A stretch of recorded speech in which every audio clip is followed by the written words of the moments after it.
Hi, everybody. Welcome back to Ask an Addiction Specialist. I'm Bob Weathers. Really happy for you to join us today. I miss my compadre, Odie Martinez. Odie is managing all of the technical components, which are a lot, today in the studio, as Austin Armstrong, our co-producer, is elsewhere today. So me all here by my lonesome, but Odie's here in the office. Odie will handle any questions, comments that you want to send in, and I invite you to do that. Let me introduce myself a little bit more, and we'll move into our topic for the day. For those of you that have joined us before, you know that my background's in psychology, and I introduce that each week just because it helps to place kind of in context our conversations. For those of you that have been involved with or are familiar with the 12-step movement and various 12-step support groups such as Alcoholics Anonymous and Narcotics Anonymous and Al-Anon, addiction is oftentimes talked about as being a spiritual problem that requires a spiritual solution, and I believe that that's accurate. My background's in clinical psychology, and so I look at addiction and recovery in addition to a spiritual perspective. I take very seriously a psychological perspective, and that's really the focus of our conversations each week, not to exclude spirituality, because we certainly don't, but to really emphasize the psychological components of both addiction and its healing. And were I a physician, I probably would be focusing on the biomedical issues related to addiction and provide solutions that are in that same idiom. And my sense of it is that we could also look at addiction as a social cultural phenomenon. And there certainly is a lot of literature coming out these days looking at addiction from that perspective. For example, in light of the opioid epidemic, what's going on societally, that this would be such an epidemic problem. And I believe that each one of these roads leads to Rome, leads to helpful information, it seems like to me, both in terms of understanding addiction, and I think a clear understanding of addiction is maybe half the battle won in terms of providing a smorgasbord, a variety of solutions. And so in that spirit then today, we'll be looking at addiction from primarily a psychological perspective. We'll be utilizing a practice today that has its roots in spiritual traditions, and so there you have it there. It's very hard to separate these out except maybe on paper. And for those of you that know addiction from the inside, and I certainly do, as well as as those of you who seek recovery from addiction, you'll know right away that multiple perspectives probably make the most sense of your experience. And so in that vein, then join us on a journey today into addiction and recovery from a biopsychosocial, cultural, spiritual perspective. How's that? I apply my work these days full-time in recovery coaching. I work here locally in Southern California, specifically in Orange County. I consult with several different treatment centers as well as see clients myself here locally in my office in Irvine. And I also am coming just now, typically I'm coming just from a group right before I come, but today I'm coming from an online session with a client. This client lives out of the area, and I work with a number of clients that live out of the area, and we're able to consult through Skype technology or Zoom, sometimes by phone, and able to support. A lot of my work is supporting individuals early in recovery, supporting them as they work to sustain their sobriety. And I really enjoy that work. It's very meaningful to me. I also work with, and we'll discuss here, the importance of support systems for those who are in recovery. So the loved ones of those who are in recovery are also part of who I work with and also part of our audience today. And I want to welcome all of you for joining us today. And then thirdly, I do a lot of work each week. I am involved in in-service training with clinical staff at local treatment centers. I work with the therapists and those who provide services to those who are in recovery from addiction and or their loved ones. And that's another population that I work with that I really enjoy. And so that's full-time what I do these days. And I kind of call from my experiences each week and bring that to this podcast. And so I'm glad you've joined me. And I also want to recommend that you, if you like what you see here, that you feel free to go back and check as much as you want to the archives of over the last year. We've provided nearly weekly podcasts. And there's a whole range of resources available there, including whatever I've presented, whatever Odie and I've co-presented, and also we've had guest presenters, and all of those have been archived. You can find those on YouTube if you look up Ask Addiction Specialist or look up my name, Bob Weathers. You can also find those available through the Ask an Addiction Specialist Facebook site. I recommend you to that and invite you to join.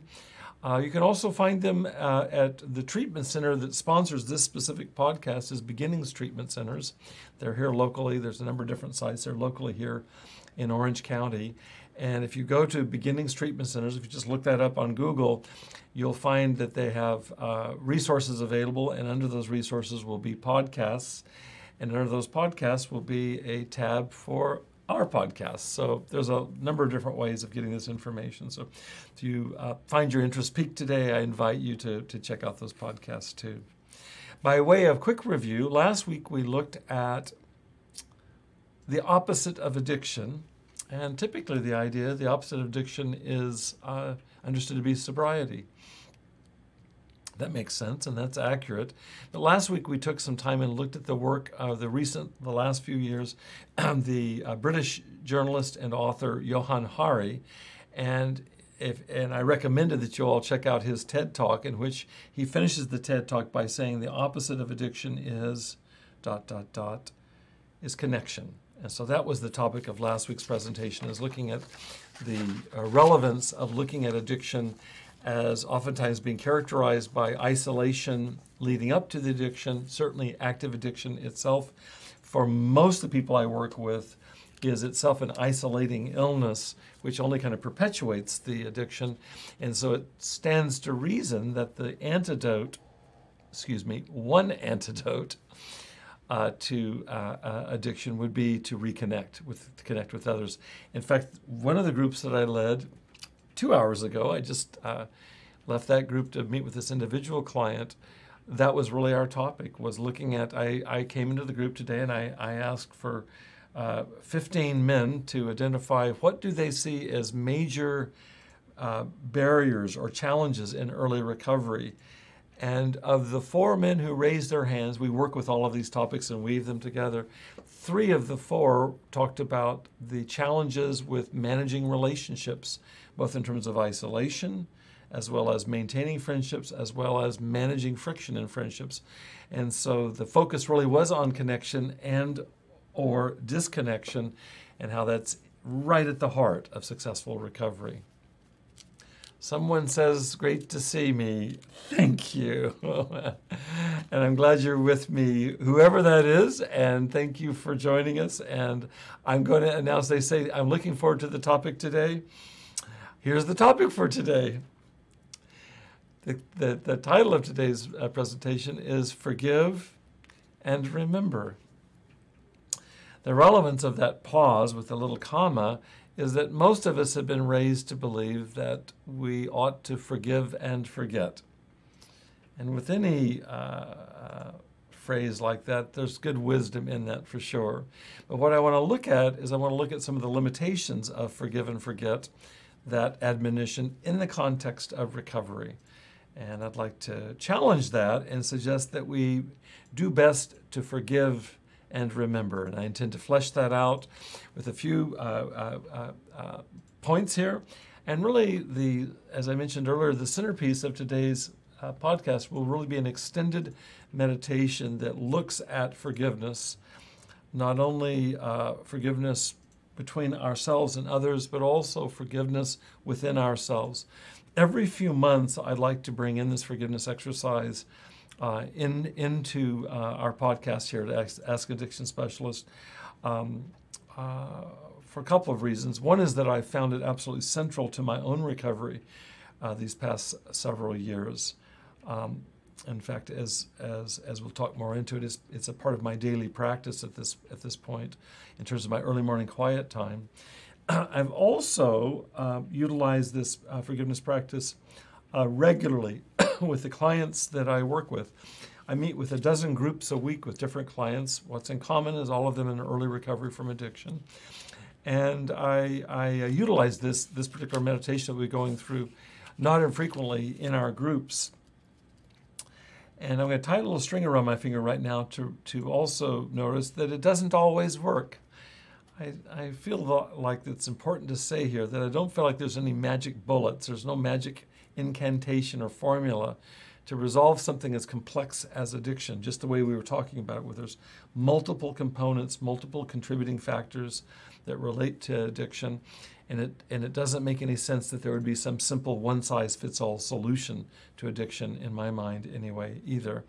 And even though I value today's conversation about forgiveness, especially self-forgiveness, I highly value on a personal level the exercise we're going to do, I recognize that for some people this may not be what they need most. And one of my experiences is that people, especially early in recovery, I mean really early in recovery, where they're still detoxing, this exercise might do better to wait until they've reestablished a little bit more biological integrity in terms of their brain, particularly their frontal cortex, coming back online. And so let me just say that I don't know that there's a big warning here, other than don't be disappointed if this exercise or any exercise maybe works one day and doesn't work another day, or maybe takes a while to actually be effective. I think that's par for the course. So having said that, I think today's presentation in some ways is my favorite topic of all. Let's review briefly today, and I say briefly because we have a whole year's worth of podcasts, many of which have centered around this concept of shame, and how it is that shame as an emotion is in some ways the most debilitating for us in our lives. It's associated with the highest levels of cortisol, which is a stress hormone, of any negative human emotion, higher than anger, higher than fear, higher than sorrow, sadness. And so shame is one of the emotions that's going to have to be managed insofar as, from a psychological perspective, stress is the number one trigger for relapse. And if shame is the most stressful negative human emotion, then it stands to reason that we're going to have to find some helpful means to address shame. And so ways that we've talked about this in the past, and I really do direct you to multiple podcasts that we've given, we've talked about the opposite of shame from a psychological perspective is self-compassion. If shame leads me to reject myself, self-compassion provides a foundation for accepting myself just as I am. And so our exercise today will be addressing, among other things, we'll be addressing how can we increase self-compassion with skillful means, and we'll be doing that just in a few minutes together. But there's another kind of compassion that's equally relevant to recovery, and for any of you, especially those of you that have been involved in 12-step recovery, you'll be well familiar with the emphasis on addressing resentments in the 12-step program. I myself highly value the 12-step program, work the steps myself, and have continued to work them over the years. And the resentments can be directed towards others. Resentments that we have for others can be directed towards ourselves, and there we get back to shame. But resentments towards others might also receive healing by virtue of compassion for others. And so whether it's compassion for myself to help resolve shame, or compassion for others to help to reduce and release resentment for others by virtue of compassion. In either case, compassion is the common kind of denominator through our conversation today. And so in that spirit, I want to do an exercise that's meant to build compassion. Makes me think of something is that even though we're going to do the exercise here in a few minutes, and it's maybe a 10-minute meditation or so, doing it once is a good thing, but doing it once is not nearly sufficient for most of us. The analogy that I oftentimes use in our podcasts is that in working out physically, one doesn't do one set of push-ups or one set of sit-ups and expect that suddenly their shoulders or their abs are going to be fully developed. It takes regular practice. For any of you that have a background in music or other art forms like dance, you know that to achieve any kind of fluidity, any kind of grace, I'm a drummer. For me to achieve any level of competence with drumming, it doesn't do for me to practice once. It does best for me to practice regularly for 55 years, and then it becomes fairly fluid. And I don't think that you have to practice exercises, including what we're going to do today, for 55 years, but it wouldn't hurt. It wouldn't hurt. So in the spirit of kind of giving context, we're going to be doing an exercise, and I'll be later after we debrief after the exercise, I'll be re-emphasizing the importance that if you find it useful, then the admonition would be to practice it as regularly as you possibly can. So let me give a little bit of context for forgiveness practice. I first was exposed to this forgiveness practice starting about 7 years ago in my involvement in the early days of my own recovery in an organization referred to as Refuge Recovery. I continue to be active in Refuge Recovery here in Orange County. I go to several meetings a week and very active in the local groups. But at that time, I lived up in the Los Angeles area, and I was involved in the West Los Angeles Santa Monica meeting. And there I was introduced to forgiveness practice, among other forms of mindfulness. Refuge Recovery, in summary, is a mindfulness-based approach to recovery that I find very complementary to the 12-step recovery groups that typically don't focus as much on meditation. And I have a long history with meditation, find it very valuable, and wanted to make sure that I was able to incorporate mindfulness into my recovery process. So I have continued to be involved in Refuge along with 12-step recovery. So my initial exposure was through George Haas up in Santa Monica, and I spent several weeks in training with George Haas in terms of the forgiveness practice that I'm going to introduce to you all in just a few minutes. George Haas himself was a student of and colleague of Noah Levine. Noah Levine is the founder of Refuge Recovery. Both of these are individuals in recovery, practicing Buddhist meditation teachers. And as fate would have it, I knew Noah's father years ago, Stephen Levine. Stephen was himself an expert, internationally known expert in mindfulness meditation. The apple didn't fall far from the tree with his son, which is an enormous blessing. And so Noah's continued and expanded on the work that his father and his mother did in incorporating mindfulness into a number of different fields, including hospice work. I have a lot of respect for Stephen Levine. I encourage you to look up this resource. I included here as a slide. Refuge Recovery, this book. There are a number of books that Noah's written, and he references in some detail forgiveness practice in that book. And the format that we'll be following is some combination of Noah's influence on me, spending weekend workshops with Noah in training in mindfulness, as well as with George Haas. And then I've kind of incorporated this into something that over the years has kind of formed into my own expression of this tradition. But I give deep gratitude to the shoulders on which I stand. There's some other shoulders I want to mention too. Today we're going to be adding a piece that I don't believe in fact, I know that I haven't shared before here at Ask a Distance Specialist on our podcast. And it's to add a specific meditation that's out of the loving kindness tradition. Loving kindness is itself a whole subset of mindfulness meditations. Most of these meditations originated in India or Southeast Asia and have transferred over time to the United States. And two other teachers that have brought these teachings to the United States, I want to mention.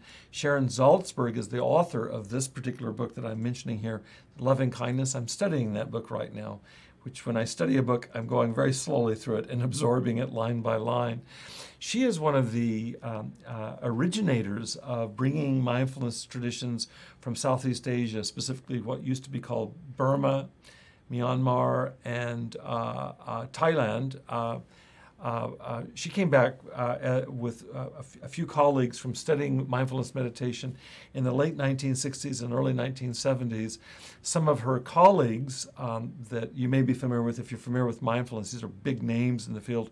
Joseph Goldstein was one of her colleagues. In fact, Joseph Goldstein and Sharon Salzberg and Jack Kornfield is another one of the colleagues.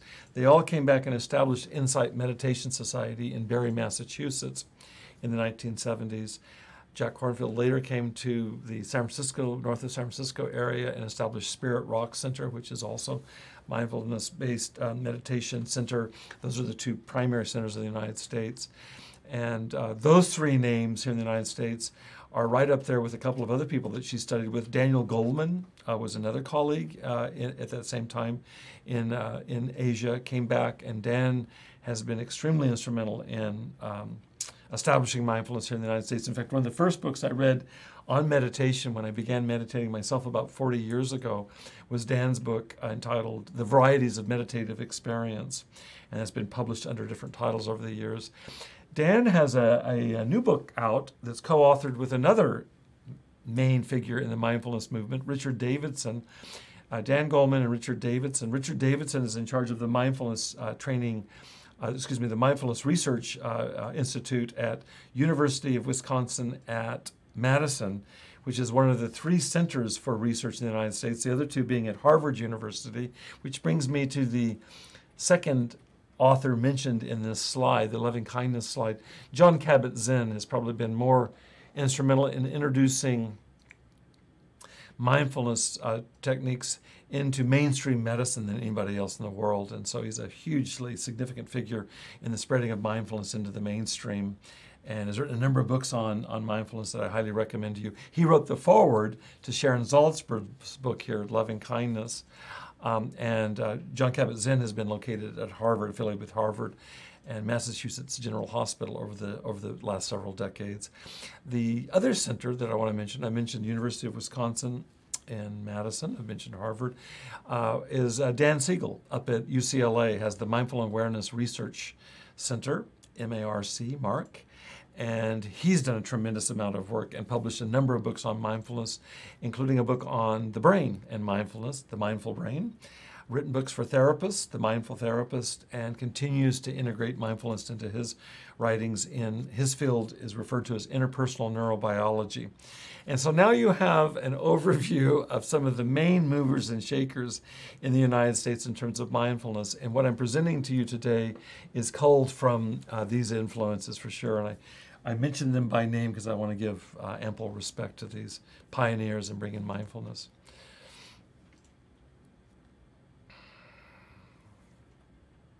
I want to mention one other thing before we do the exercise too, is that this exercise, for those of you that are involved in AA, NA, Al-Anon, or other 12-step support groups, you'll readily recognize the pertinence of what we're going to be doing in terms of self-compassion and compassion for others, practicing ways of building up those muscles, so to speak. You'll find ample precedent for that in the 12 steps. For example, the 4th and 5th steps around moral inventory and sharing that with someone. We, in a sense, will be introducing today another skill for developing on an ongoing basis your daily moral inventory. So that's built right into the practice we're doing today. And then also steps 8 and 9 in terms of making amends. We'll be working on making amends interiorly today. And so you'll find that this practice is an interior practice. But I feel like that should, and very much in the spirit of the 12 steps, should serve as motivation and incentive and actually secure kind of a foundation for you to feel courageous to actually make actual amends to individuals. It provides you a practice on your own to build up your kind of psychological foundation for making amends to individuals that you wish to. So you'll find parallels for sure in the 12-step programs, and I want to make that connection explicit as well. So we're linking mindfulness practice with the 12-step practice, and we're going to provide an exercise here in just a moment. Looks like somebody has just written in a comment. Let me take a look at this comment and make a decision about whether to address it now or after the exercise. We will address it. Let's see.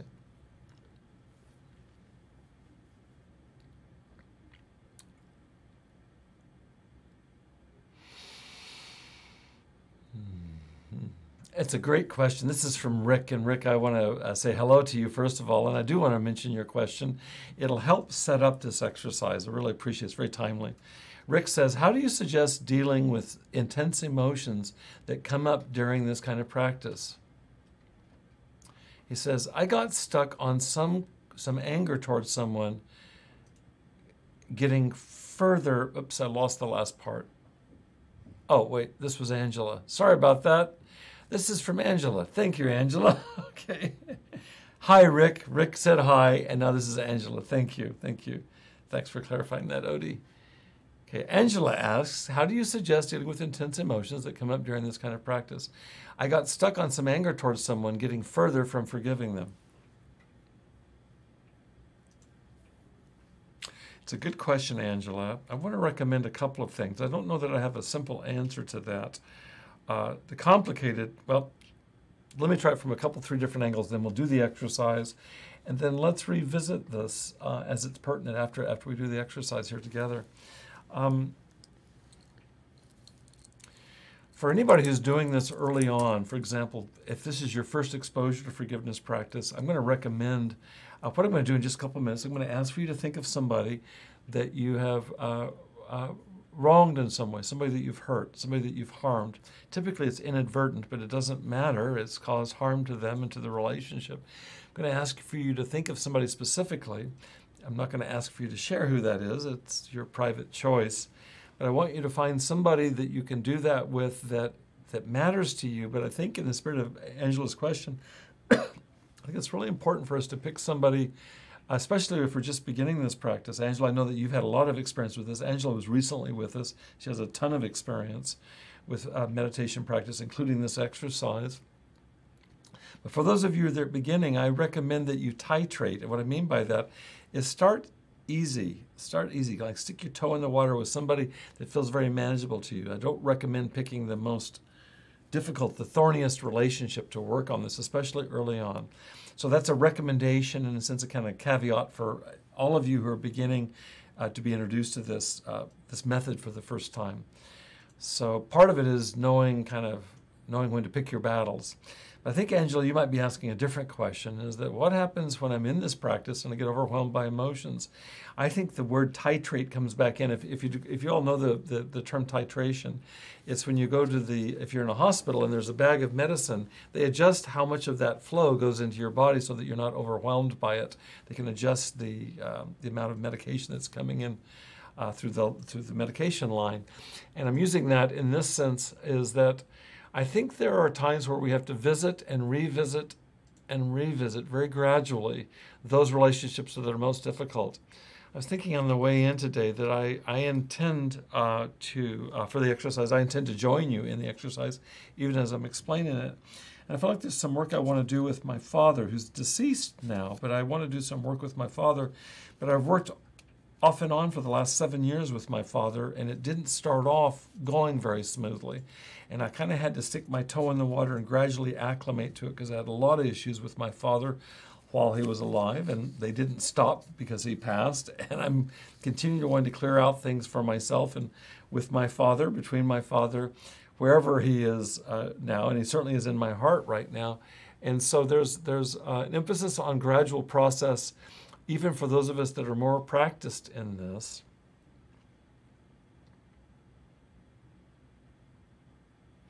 And I think there's one final piece I'm going to touch on for right now. It reminds me of a group I led this morning, Angela. It was a early morning group this morning. It was a 2-hour group at 8 o'clock this morning.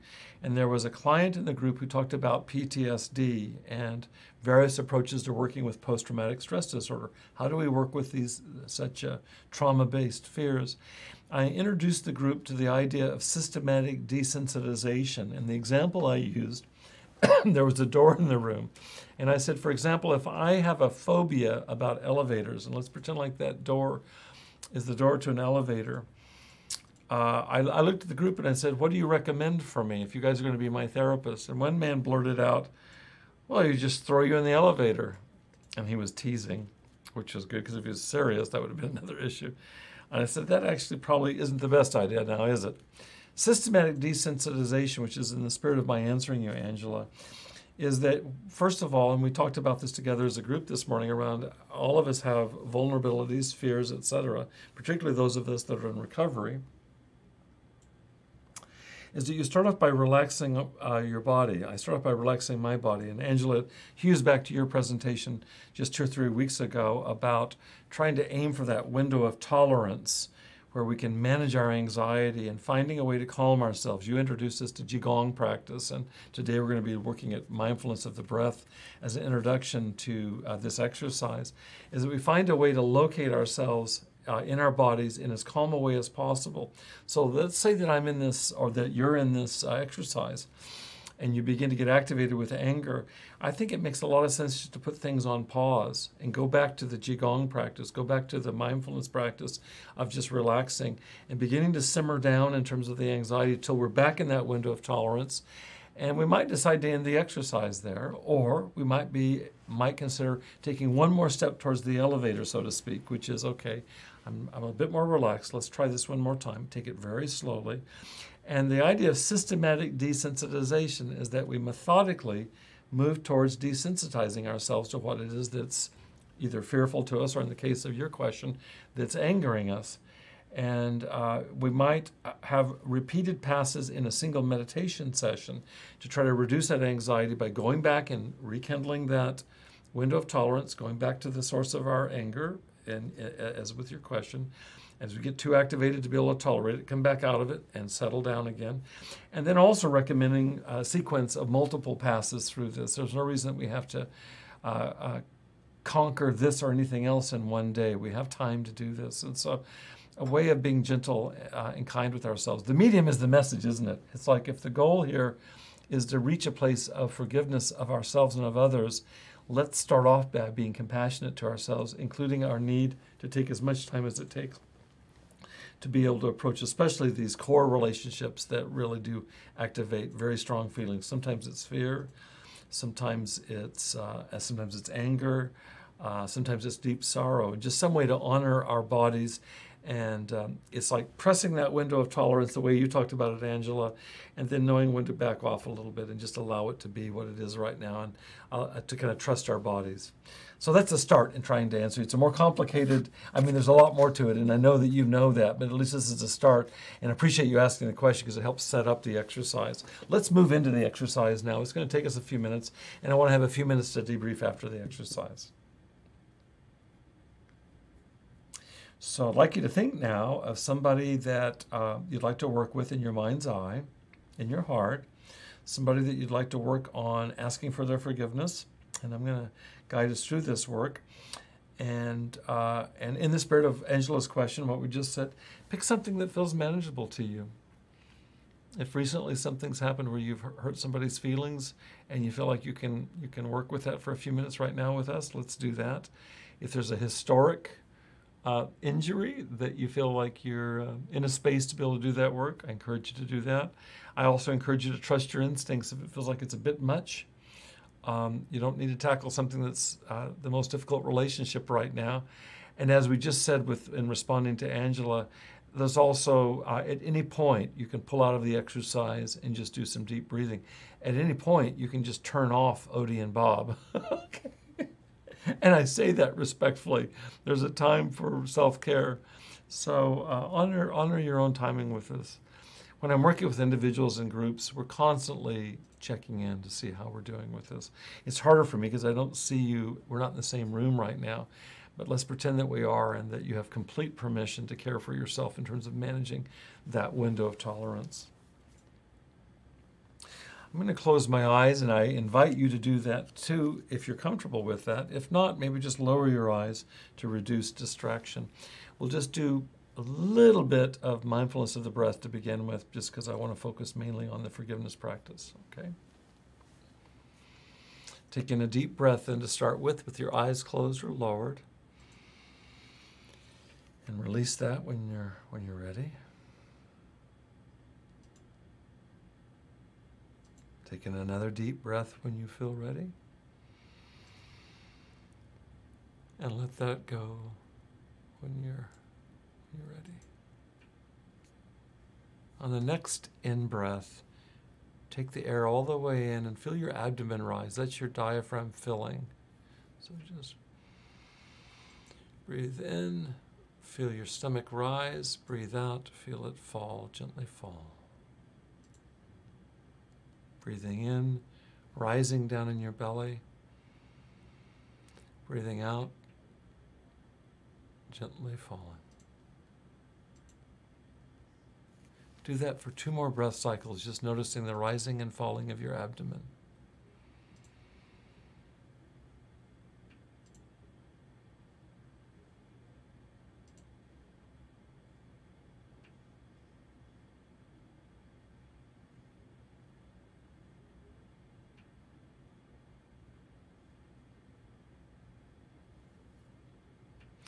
can see how this relates to Angela's question moments ago, which is that we start by just wanting to center ourselves and calm ourselves as much as possible.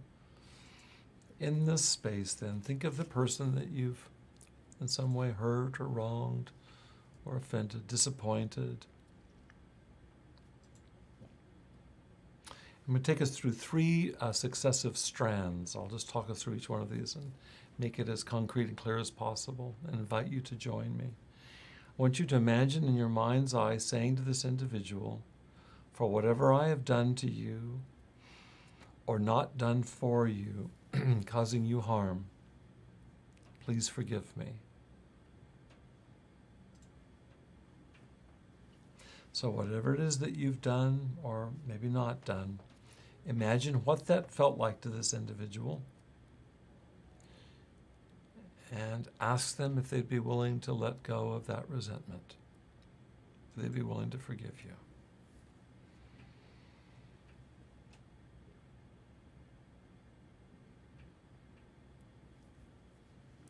Next, same person, for whatever I have said to you or said against you, causing you harm, please forgive me. Once again, imagine what it was like for them to hear you say this. And if it's something you said against them to somebody else, then imagine what it would have been like for them to hear that and ask them if they'd be willing to forgive your having done that.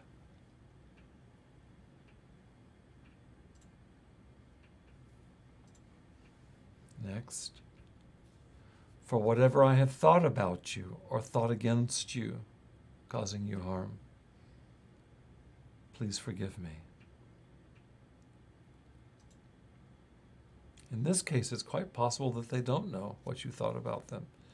But again, imagine if they did know what it would feel like to them, to know what you thought about them, what you thought against them, and ask them would they be willing to relinquish resentment, relinquish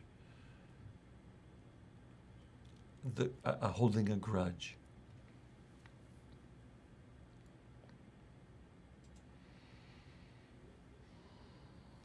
Okay, that's the first strand. Now the second strand. Same person, but let's flip it around 180 degrees. This time, imagining speaking to the same person, this time, imagine saying to them, for whatever you have done to me or not done for me, causing me harm, I forgive you. You may find this more challenging at the beginning, but hang in there, okay? A couple things I found helpful. One is, first of all, to remember what you felt like. You remember how we talked about forgive and remember? This gets at the remembering. We're not asking us to forgive and forget. We're asking us to forgive and remember. So remember what you felt like, just as you were remembering earlier, or you were asking. Yeah, I was asking you earlier to imagine what this person remembered from what you'd said or done. Now we're turning it on ourselves and moving towards forgiveness. Let's not forget what we're feeling, what it felt like to have somebody do what they did to us. Get in touch with that. Remember that in your body. And then see if you can forgive them for what they did to you. Angela, this gets at what you're asking too. There are times that we've been wrong, particularly in central relationships and particularly around traumatic events, such as forms of abuse as one example, where to ask somebody to forgive that may not be timely, may never be timely for that matter. And I'm not asking any of us to do that right now. So if you've picked something that's manageable, I'm hoping that you've picked something that you might be able to let go of resentment. In order to do that, it can be very useful to try to understand why somebody who loves you, somebody who's important to you, could have done something that hurts you.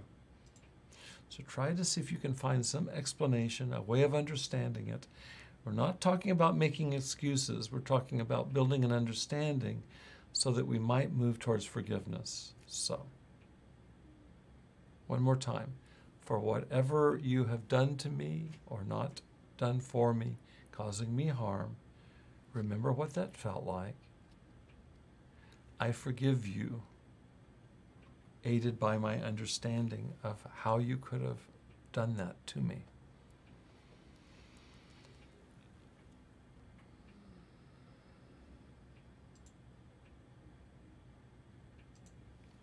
Next, for whatever you have said to me or said against me, causing me harm,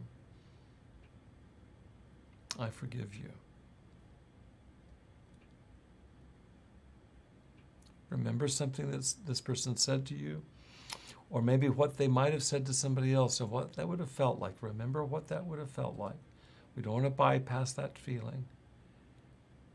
And then why might they have said that? How do you understand that? And is there a way, in light of that understanding, to let go of resentment?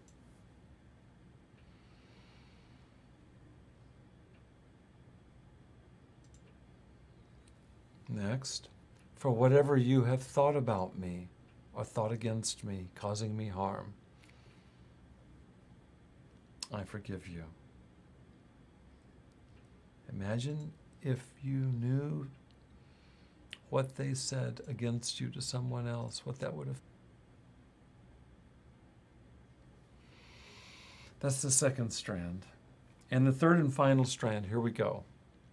We're going to switch it back around now. Imagine speaking to that person with one critical difference, which will become immediately evident. Imagine saying to that person, for whatever I have done to you or not done for you, causing you harm, I forgive myself.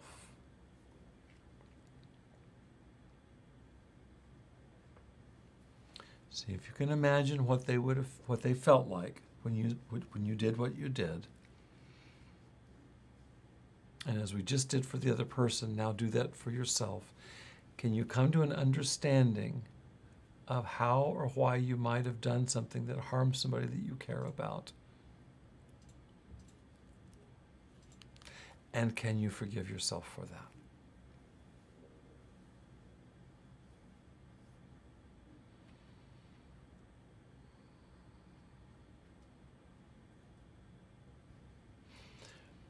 It's critical here that we don't get stuck on making excuses, because that won't serve us.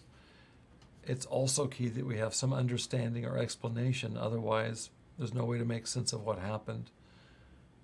How could we hurt somebody that we loved? For example, if you are active in addiction and did something that hurt somebody, that becomes an understanding for why you might have hurt somebody. And there's lots of reasons how that could happen in addiction.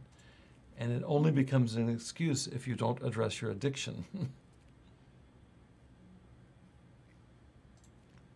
But with that understanding, we can resolve to address our addiction and also perhaps find a place of compassion for ourselves moving forward.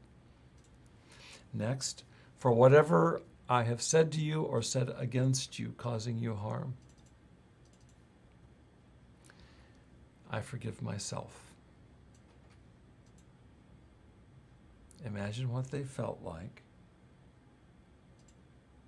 Seek understanding of how or why you could have said what you said. And see if you can find compassion inside yourself. And then finally, for whatever I have thought about you or thought against you, causing you harm, I forgive myself.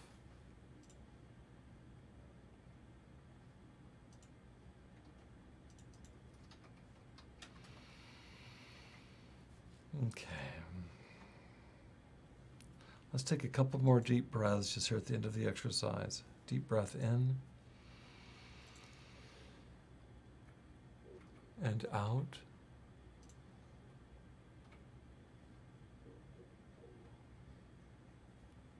Deep breath in, rising.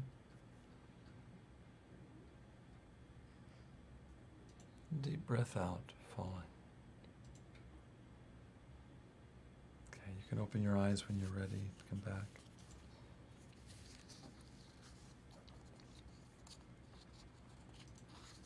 A couple of questions. Thank you all. A couple of questions you might ask yourself.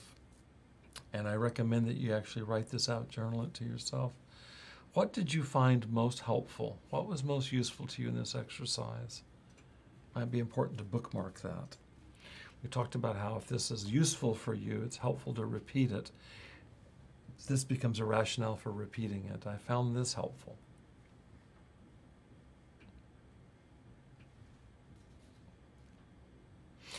Second question, what did you find most challenging?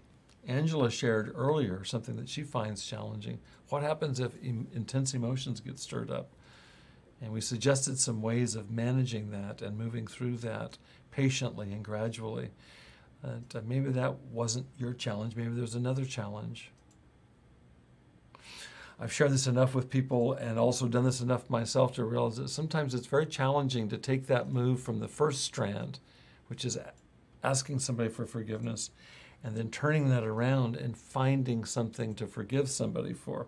That's not always easy to do. So sometimes it takes a fair bit of kind of creativity to imagine into a hurt. Sometimes it's readily apparent. Sometimes that's difficult. And most often what people will say that's challenging for them is the last strand, which is turning that forgiveness towards ourselves. Here's a comment. What helped most was trying to see it from their perspective and how it might have felt for them. We started with that, didn't we? And that's not an easy thing to do. I think it's really challenging to do that in active addiction and even in early recovery. The capacity, psychology calls that social perspective taking. You also read about this in terms of empathic attunement. It's also referred to as mentalizing, the ability to, in a sense, understand what's going on in somebody else's mind. It's a very subtle process. And I'm glad you were able to find that, to try to see it from their perspective, how it might have felt for them. I find that very useful too. In fact, I find it really key to not bypass that. When I'm asking for forgiveness, to make sure that I don't move too quickly to cheap grace, that I actually stay with their pain and hold that pain with some awareness. You're going to say that softened my anger. Yeah. It tends to. When we imagine with empathy into someone else's experience, it does tend to soften. It's a beautiful phrase or beautiful description of it. And then finally, my anger also seemed like a way to protect myself from further hurt. There's a way that psychology talks about anger as being a secondary emotion. And oftentimes it's a secondary emotion, and all that means is it comes after something that's primary, and it can come after a primary emotion like being hurt or disappointed or being scared, being frightened, and that anger will manifest as a secondary emotion. If we can just soften the anger, we can get down to the primary core. Shame, for example, can be a primary emotion that I talk a lot with men. I lead a lot of groups with men, and for most men that I work with, shame is like the last emotion they want to show. I don't think it's high on anybody's list to show, but for a man to be that vulnerable when he's been socialized to be invulnerable, it's okay for a man to manifest that secondary emotion of anger, but to let down guard and really soften into that deeper primary emotion of shame is very difficult. So I really appreciate what you said. I'm going to reread your whole response here. What helped most was trying to see it from their perspective and how it might have felt for them. That softened my anger. My anger also seemed like a way to protect myself from further hurt. Wonderful insight. Thank you. Thank you. We're going to wind down in the next couple of minutes, and let me just ask one more question. You might be asking this of yourself. I'm going to ask it of yourself and of myself. What's to be done next? What's to be done with this? Well, I've already emphasized practice. Let me suggest a couple of resources that are available to you if you want to dive deeper into this. I highly recommend them. The first resource is there's a CD that I made a little over a year ago that's available on my website, and you can see the website listed right under this CD. It's simply called The Freedom of Forgiveness. And it is what we just went through. It is that exercise. This is a lengthier version. By the way, it doesn't take this long. When I practice this on a daily basis, it takes me about 5 minutes to do this, and I practice it virtually every day. I just rotate between people that I need to make amends to and clear things out with. Most often it's those people that are closest interaction with on a day-to-day basis. And so I think it's valuable to kind of keep the system cleared out.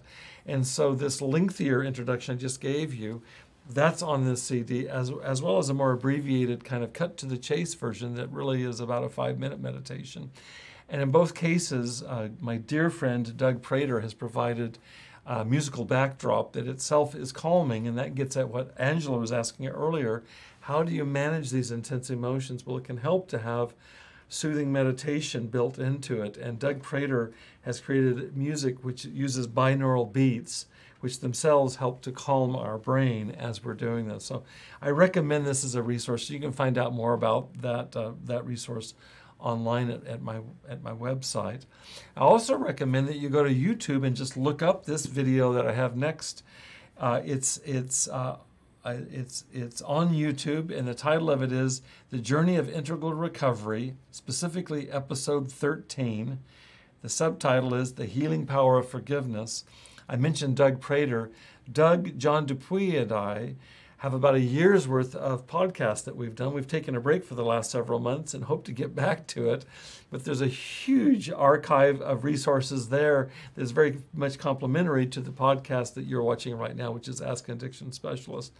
And Doug, John, and I are involved most regularly in those podcasts at Journey of Integral Recovery. If you type that in to Google and add YouTube, up will come these podcasts, and specifically episode 13 will take you into this meditation, and it actually is just like what you just saw. So it's very much complementary.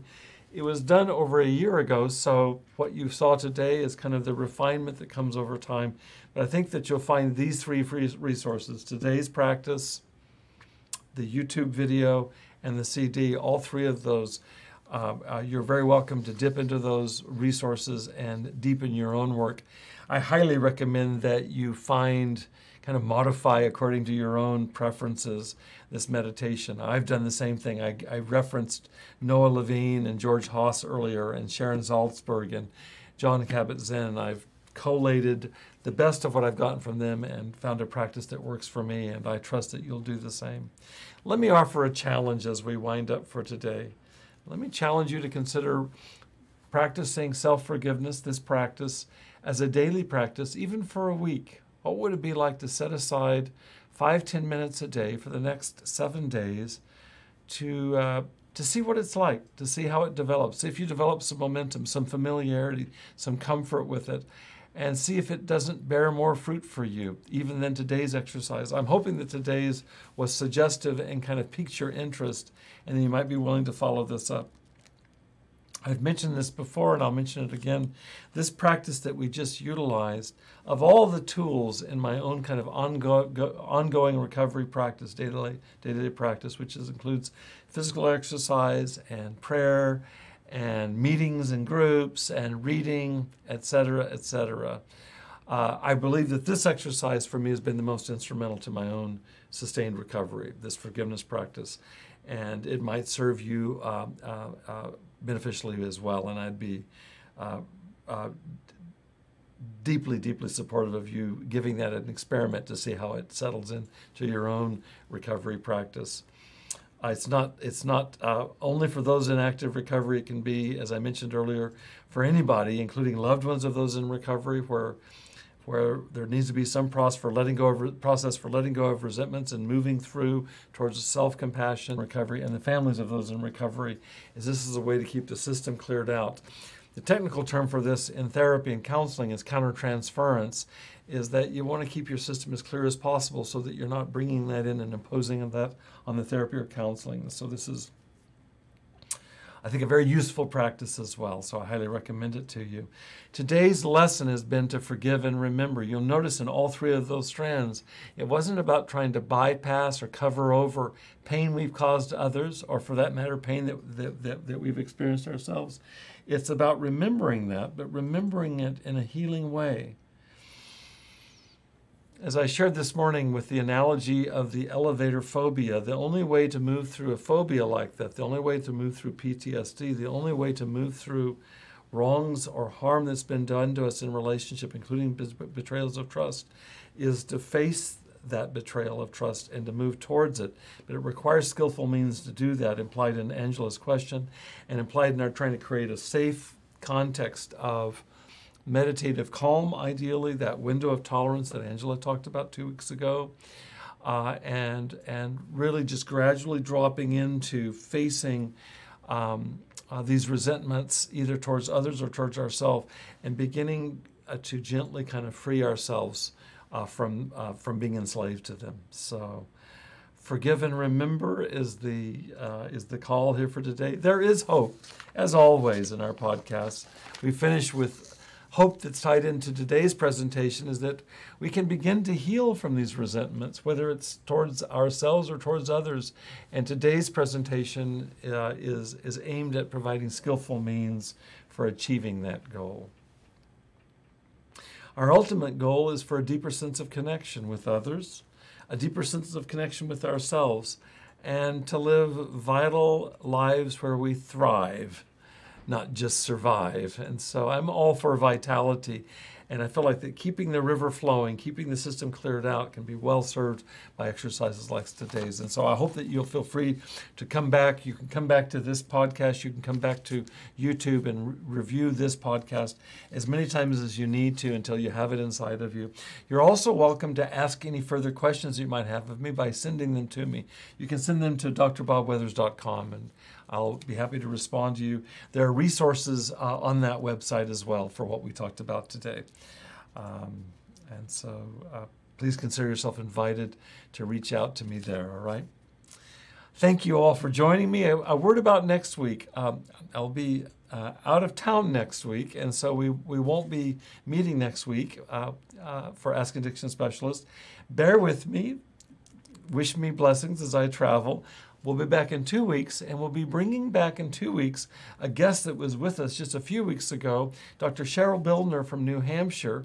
We'll be looking at the opioid epidemic, opioid dependence and treatment, and this will be part 2. This is her specialty on the East Coast in a state that's been particularly afflicted. It has one of the highest per capita addiction rates to opioids. I think it's the second highest in the country. And she'll be coming back to present more information. We'll be in a dialogue. I really look forward to seeing Dr. C, as I call her. She'll be back with us in 2 weeks. So I invite you to join us in 2 weeks. Invite your friends to join you as well. And I wish you well with this forgiveness practice. Blessings between now and when I see you next. Take good care. Bye-bye.